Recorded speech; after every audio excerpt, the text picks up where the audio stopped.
In 1919, he hit 29 home runs and was sold to the New York Yankees.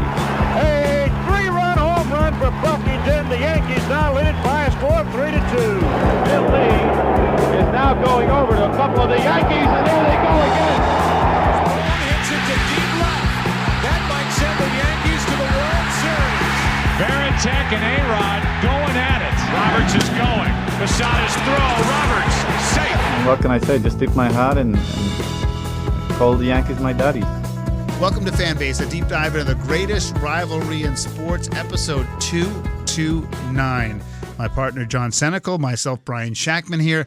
The rundown, we're going to sort of update our teams with pitchers and catchers reporting. We'll do a little World Baseball Classic, which starts at the beginning of March. And then we'll broaden it out, actually. We got that, Logan Paul Pokemon card for a gajillion dollars. And obviously, as someone in the media, and I've, known people in the media become part of the news story, the Savannah Guthrie story with her mom is, it's a weird one, and it's potentially a tragic one, and we'll talk a little bit about that as well, believe it or not.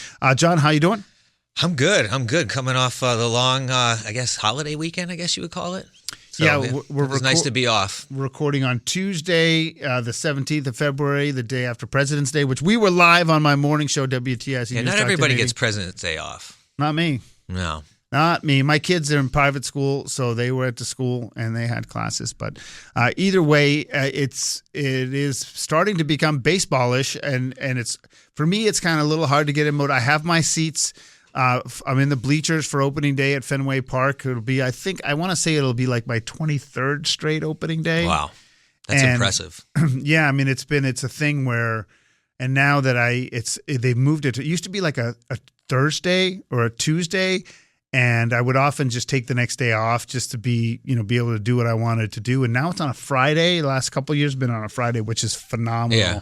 And I'd like opening day with my wife because we really sort of fell in love around the Red Sox. I've told the story on the podcast many times. When I was working in morning news at NBC Connecticut, I would go to bed at 9:30, and my wife, who's a night owl, would have no one to talk to, and she'd be correcting papers for school or dealing with our babies. And she would just put on Nesson, and this is like right at the beginning, 02, 03. Yeah.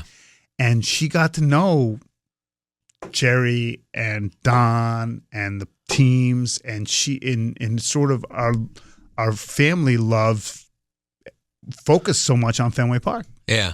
We went all the time because our friend was a lawyer there. So anyway, opening day is a special day for us, and it continues to be. In terms of getting into mode, I mean, on our morning show, we played that Aaron Judge soundbite about how frustrating the offseason was. And he sort of towed the line and said, we brought the guys back, but they just brought back the guys they had before. Yeah. They're a year older, and they're no better. So I think he was winking it, saying, I'm still pissed. Yeah. He was sitting there. What did he say? Something like, I'm sitting here in the offseason watching, and we're like, we're the Yankees, and we're not doing anything. I mean, the problem with that is, I think Yankees going into the offseason, they knew all along they really weren't going to do anything in the free agent market. If anything, it was going to be a trade. So, I mean, but the thing is, what I get to is that if the Dodgers can do what they're doing, there's no reason to think that the Yankees or Red Sox should do what the Dodgers are doing, but they could do more. Yeah, they could always do more. Why should you just accept that they telegraph to you that we're not going to do much? Yeah, I don't think you should accept it, but I mean, well, you just did. What else can you do? You had a defeated voice. What else can you do? I mean, you're a fan. You're not the owner, and you're not the general manager of the team. You're not the one writing the checks. You love spending the money, but you don't have the money to spend, regardless of how much you're putting into the team on the back end. I mean, write your congressman. Going into the offseason, the Yankees all along were like, we got close enough, but we're coming back with these pitchers, and hopefully we can get Cody Bellinger back. The fact of the matter is they didn't bite and think that Trent Grisham was going to take that qualifying offer and screw up the whole season and the whole team. Okay, this is what I've been meaning to ask you the last couple of times. If they didn't have that on their books, what else would they have done? Well, they have $22 million, that's for sure, and they don't have a logjam of someone they got to pay $22 million. You can bring and you can have Jason Dominguez in the lineup. You can spend that $22 million elsewhere. What does it get you though? It doesn't get you. Well, it could have got you another starter. Doesn't get you Schwarber. They don't need a starter. They always need a starter. Everybody needs a starter. I will never ever say if you've watched baseball in the last 3 years, you always need starters. Well, I agree with that, but if everyone is healthy in New York, they might have the best I mean, staff I'll in sit here. baseball. You can sit here all day and say, what if? What would they have done? But the fact of the matter is, paying Trent Grisham $22 million to suck up a spot on your roster, hoping he's going to hit 32 home runs this year, is crazy. It's crazy in any world. That bit Cashman in the ass, and they're going to have to pay for it all season long because no one's going to take him unless you eat part of that contract. So you got to accept the fact that he's going to log jam you. He's probably going to bat leadoff. Jason Dominguez is going to go to AAA. Spencer Jones is going to go to AAA. No, you think Dominguez goes to AAA? Yeah, there's no room for him. Wow. Where is he going to play? He can't DH. The only way he plays in the major leagues is if someone's hurt. Now, that is a very good possibility, Brian. Right. We all know that. But where is he going to play? He's not going to DH. They're not going to sit him on the bench. He sat the bench enough. I mean, he sat the bench a lot. You can't trade Grisham. You could trade him, but you're going to eat a ton of it. You're going to eat a ton of it, if not all of it. No one's going to pay him. Let's not get a runaway trade. How do you feel about your team? So that being said, I feel great about the Yankees, barring any injury. You asked me this last podcast, how do you feel about the team? You got to get through spring training. If anything has told you anything so far this spring training, 3 hamate bone injuries on big players on important teams. So anything can happen. We get through spring training and we're healthy going into the season. I'm happy with the Yankees. I'm happy with the progress that Cole's having. I'm happy to hear that he's probably ahead of schedule. That is awesome news because, let's be honest, the Yankees are playing a lot of what-if scenarios going into this season. They're playing a lot of what-if someone's You need healthy. a lot of good things to happen. Need a lot of good things to happen. They're saying it's a run-it-back team. Yeah, it's a run-it-back team with a lot of what-ifs. A lot of what-ifs. And if all those what-ifs click, it could be a World Series team. Yeah. But and if not, they could be, 4th place. 85 wins or 82 wins. They could be 4th place in the AL East. Easily. Yeah, I think the AL East is, once again, the AL East has been overhyped and under-delivering, generally speaking. And I think this year, I mean, with Baltimore acting like they care again, there could be, I don't know what Tampa's got, but there could be 4 teams that are pretty formidable. I worry about the Yankees and the young players that might not get a chance because Spencer Jones is old. Dominguez is only 22. Yeah, you could keep him 2 more years until Stanton's off the books, but then he's 24, 25, and what has he been doing for you? You know, he's just a AAA player in every other major league teams out. Well, you got to get at bats to develop. Exactly. And that's the bottom line. I'm a little worried about that. He's John Senecal. I'm Brian Shackman. This is Fanbase, a deep dive into the greatest rivalry in sports. I'll just say about the Red Sox.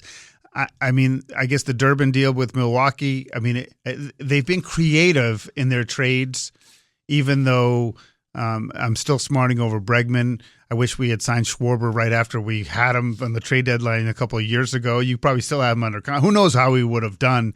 But I think that with Durbin in the mix, my focus is on Casas, and if Anthony can stay healthy and play well. But if Casas can actually is he going to be another he might Bobby be a Dahlbeck? I mean, is he even going to make the team? Well, he is, and the thing How is, will he make the team guaranteed? You have Wilson Contreras is probably playing first base. You have your DH is going to be Roman Anthony or Yoshida. Yeah.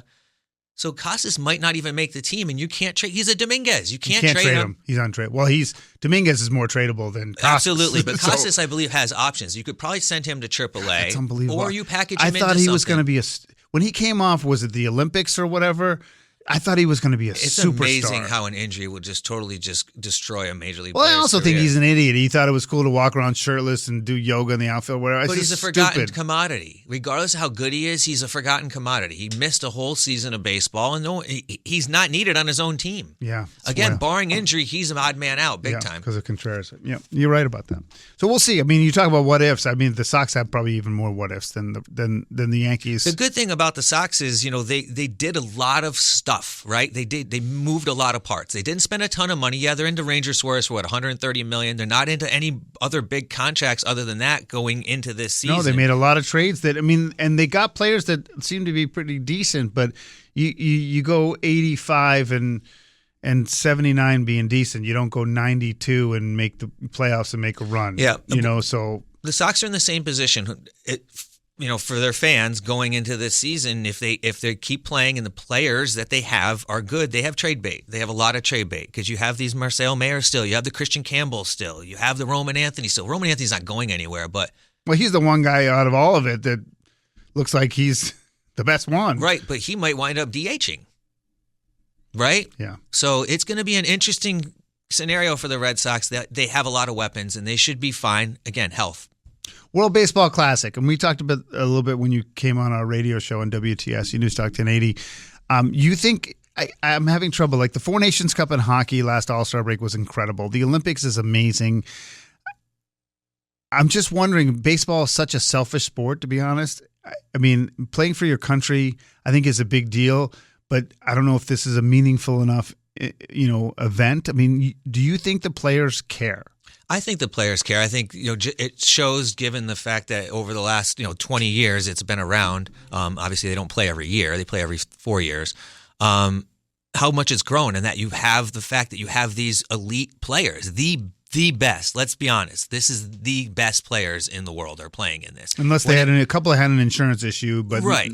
But when you have an Aaron Judge, a Tariq Skubal, Paul Skeens on the USA team, Bobby Witt Jr., you go down that list. And those are the top 10 players, U.S. in Major League Baseball, for sure, are on that team. So I do believe they care. And if they didn't care, they wouldn't be doing it. Right. And yes, you play for your team. You get paid by the Yankees, the Red Sox, the Orioles, or whoever it may be. But these guys aren't getting paid to do this. This is all just extra stuff, and it's all just to show themselves off more. I believe it's them just wanting to do more and wanting to have more. Because let's be honest, in the grand scheme of things, no one's going to remember your contract when you're gone. They're going to remember the fact that you have 4 MVPs, that you won 3 batting titles, that you were a World Baseball Classic champion, that you were the captain of the New York Yankees. They're not going to remember that you made $42 million a year. Yeah, I mean, it'll be interesting to see. I mean, I don't have a ton of thoughts about what it was like 4 years ago. I like countries representing. I like the Little League World Series. I love the Olympics. The one thing about comparing to other sports that I think is tough, and you talked about Skubal and Skeens, is that if you play basketball or you play hockey, football doesn't even count, you play those sports and an extra thing, like, yeah, you might get a little tired or whatever, but every pitch you throw is a pitch you're not throwing somewhere else, right? That's the one thing. It's a finite resource. Whereas I think like playing basketball, you play basketball, you can get tired, but I mean, you play basketball all the time. You play a game, yeah, sure, there's always a risk of injury. But like you pitch a bunch of innings, not for your team. You're taking innings away from that team. I mean, that's just, you can't debate that. And so I'm fascinated by these guys that they protect so much, getting the chance to do this. I mean, I hate to see something happen, but the way they protect the pitchers, that's the thing that gets me the most. It's like, if you've got a pitcher there, it's great if he wins for Team USA, but if he ends up pitching 110, that's 110 you might not get in October. Yeah, it's a huge risk regardless. I mean, Edwin Diaz missed the whole season after the World Baseball Classic. Jose Altuve got hit in the face and missed like 2.5 months last time. So there is a huge risk, and we can't speak to all the financials involved in the back end, but obviously it can happen because the players are doing it. And it should be super exciting to see. I mean, I'm excited. If you're a baseball fan, you should be excited. And you ask about players, wanting to do it and playing for their countries. I mean, there's people that are playing for countries that they probably only been to a few times because their parents are from there, right? So they want to be involved. Yeah, it's true. John Senecal, Brian Shackman here, fan base, a deep dive into the greatest rivalry in sports. A couple of non-sports items you brought up. This story about Logan Paul selling he bought this Pokemon just like 5 years ago for $5 million. He ends up selling it for like 15 or 18 million. And when he bought it for $5 million, I'm like, that's the dumbest thing I've ever seen. Yeah. But maybe it's because of his celebrity. I don't know. But like my son's in the card market, and I'm always worried about the market just falling off the table. You remember when Topps flooded the market, and then about 20 years ago, they did a bunch of stories of how pathetic it was. They go to card shows, and there'd be a bunch of old guys in suspenders at the VFW hall, selling Bob Horner cards for 10 cents. You know what I mean? And then all of a sudden, they figured out, how to do the inventory or whatever. Yeah. But it's stunning to me that a card like that, it's not Honus Wagner. Yeah. It's Pikachu. For $18 million. Well, it's Pikachu, right? There's a rarity to it. There's a hype to it. There's a theatrics to it because Logan Paul obviously is involved in it. You talked about the market and how it got flooded, and a lot of collectors. I'm big into the baseball card market myself. Well, baseball's not even the top market anymore. It's not even the top market, but a lot of people will say, the way the market has gone with Fanatics getting involved and basically taking over all the licensing, and there's they basically own the market, them reflooding the market, and it's kind of becoming again what it was back in the junk wax era back in the late 80s, early 90s. But that being said, there still is a lot of collecting to be done out there, and a lot of it comes in, numbered cards, graded cards, and that's what this card is. It's a graded card, PSA graded, which is a pathetic professional sports authenticators. I think it's the number one grading. Yeah, it's the number one grading. So you got a PSA 10, which is the best you can get, and there's only, I believe there was only like 38 of them made. It's like a handmade card or something. There was a prequel to the actual set, and from 1998, and I think there was only 12 that they know in existence, and only one that was this PSA 10. Well, but for me, you bring up Fanatics, and I mean they ruined the clothing market, in my opinion. I don't know how those guys have made billions of dollars because like. I don't even buy from them anymore because when I was, their stuff was crap, and you saw what they did with the uniforms. And to me, like Panini was great. They did a good job. Yeah. And I don't even know the contractual element of how it happened. They just had a lot of cash and they overbid and they have it. So I don't know enough about what Fanatics is doing, but I know that they've negatively impacted other markets for other things. And when Panini is behind the rise of the card, they're the ones who made the market again because they figured out the numbered sets and if you make things in limited quantities that enhances value as long as people love the sports. And I'm telling you, my son, he puts values on things and I'm like, that's insane. Yeah. Insane. You know, it's a rush. It's a chase, right? You know, you go out and you buy cards and you rip packs and all that, you know, and you can easily lose a lot of money, but it's just like gambling. It's like, what's the next pull? I tell him it's not investing, it's gambling. No. It really is. I mean, we were talking about a Mac Jones card that was going for $4,000 before the Super Bowl. You can get it for $600 now. Yep. Like whoever made that deal lost a ton of money. Yeah. And so like every time he's got something of value, I'm like, just dump it. Like take your profit and move on. It's hard though.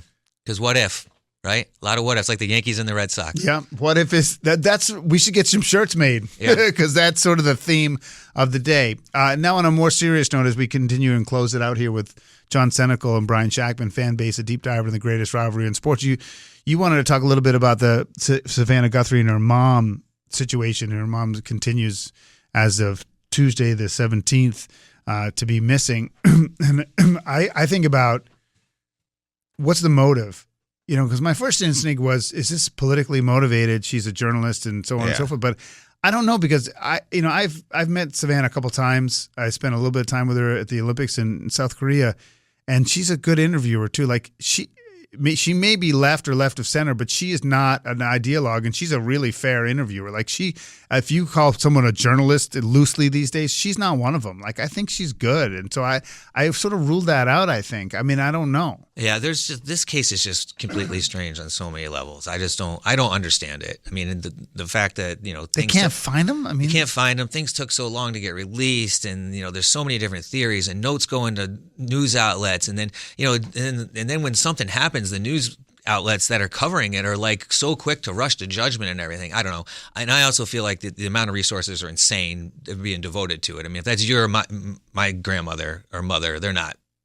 So what do you think? I mean, do you have some sort of conspiratorial sense? I don't know about conspiratorial. I was more wondering, your take on it because, regardless of the fact, being in the public eye, regardless if you're 100,000 or 200 million followers, there's still people that are paying attention to what you do, right? And even more so nowadays, you need to have a social media presence. You need another presence than what you're doing. And Savannah Guthrie is a perfect example. She would bring her mother on the news and all that. So now you got so many different avenues you could think of, right? Like my question to you was like, how do you handle it? Yeah, granted, it's news talk radio, but you are also on MSNBC. You have multiple followers. You have a family. You talk about your family on podcasts and stuff. Now, you never know what level there is. Like, do you have that sense? So it's an interesting question. So what I can say to you is that, I work at a conservative station, and I'm not a conservative. I am not a liberal, right? I consider myself, first of all, I'm an unaffiliated voter. I'm an independent, but I consider myself a little right of center.